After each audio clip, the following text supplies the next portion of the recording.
That's Nicole, and this is Modern Tales 101.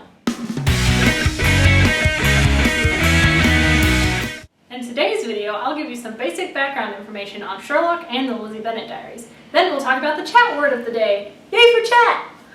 BBC's Sherlock is a mini-series redo of Sir Arthur Conan Doyle's Sherlock Holmes. The series, like the books, focuses on Detective Sherlock Holmes and Dr. John Watson, and it takes place in London, with their hat-wearing, highly functioning sociopathic friends living at 221B on Baker Street. Where the setting differs is the time period. Creators Stephen Moffat and Mark Gatiss, who happens to play Sherlock's brother Mycroft, brought the story into the modern day. Hence it being on our channel, Modern Tales. Duh! The first episode was released on October 24, 2010.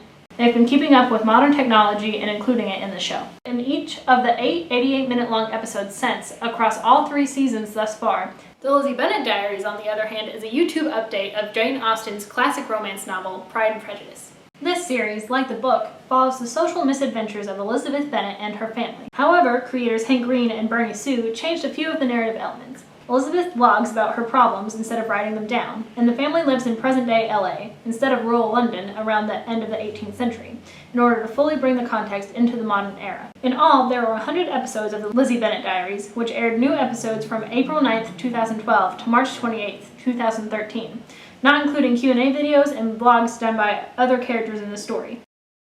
The million-dollar question here is, well, actually, probably more than $1 million because these productions are really expensive to make. But anyways, the million-dollar question here is why? Why would the writers bother bringing these old classics into the now? It's chat time! Today's chat time is sponsored by the word representation. Representation is how or why a genre or creation is presented to the viewers. Representation can help us, people besides the creators, viewers like you and me, understand the great why. Both Sherlock Holmes and Pride and Prejudice are still being read today because they're timeless classics. They have been read over and over again. People are still reading them today, and people will continue reading them in the future. This is why the creators would choose these novels specifically to recreate. They don't have to sell us on the stories because everyone has already fallen in love with them, or at least respects their rightful place as king.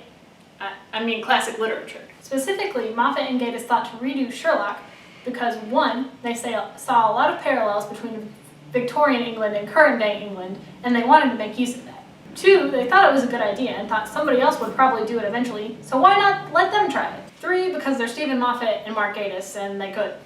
Hank Green decided to update Pride and Prejudice because he, 1, has excellent taste in novels, and like me, thinks that it was one of the greatest romance stories ever written.